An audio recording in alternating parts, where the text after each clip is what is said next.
So hey guys, what's up? So welcome to my news channel. So starting from the first news, Envoy says Ukraine pressure was at Trump's order. It was no secret.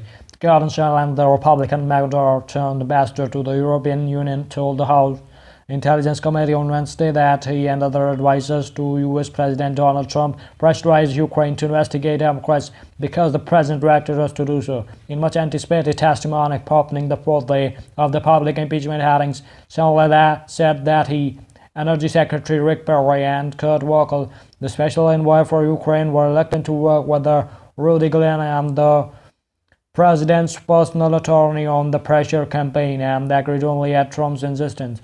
Secretary Perry, Ambassador Volker, and I worked with Mr. Rudy Giuliani on Ukraine matters at the express direction of the President of the United States. Allen tell the committee, we didn't want to work with Mr. Giuliani. Simply put, we were playing the hand we were dealt with no alternative. We followed the president's orders. Allen confirmed what has already been known, that there was a clear quid pro quo linking was acquitted. White House meeting for Ukraine's president to the investigations Trump wanted undertaken to Democrats, and he said he was concerned about a potential quid pro quo linking a $391 million in security and suspended by Trump to the investigation. Allen acknowledged that he told us all senior Ukrainian official that to get Trump to release the frozen U.S. security, that the Kiev government would likely have to publicly commit to investigating a conspiracy theory involving Democrats in the 2016 election, as well as former Vice President Joe Biden and his sons tries to present Ukraine energy company, but the ambassador did not attribute that linkage to any explicit direction by Trump. Instead, saying he came to that conclusion on his own based on the fact that the money had been held up for so long. So move to the next news. Hong Kong students have several escaped thwarted as rose with the UK-US growth. Some anti-government protesters trapped inside a Hong Kong university on Wednesday tried to flee through the sewers where one student cell.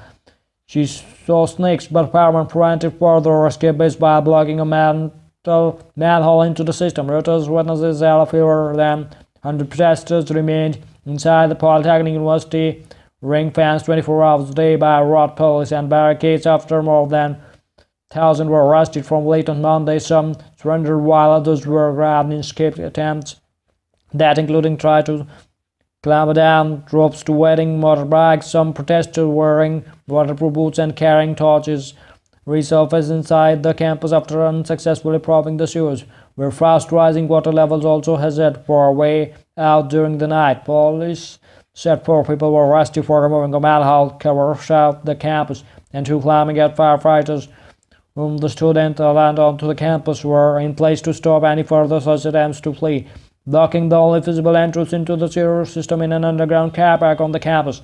Hong Kong leader Carrie Lam has called for him an end to a scene that saw the most intense clashes in the protests escalating more than 5 months ago.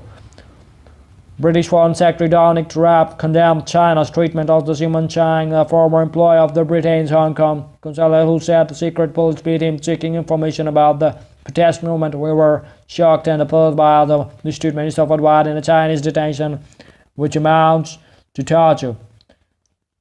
Human Rights and Democracy Act. The U.S. Senate unanimously passed the Hong Kong Human Rights and Democracy Act, which requires the Secretary of the State to certify at least once in a year that Hong Kong retains enough autonomy to qualify for special trading consideration and will impose sanctions on officials responsible for right abuses. So move to the last news.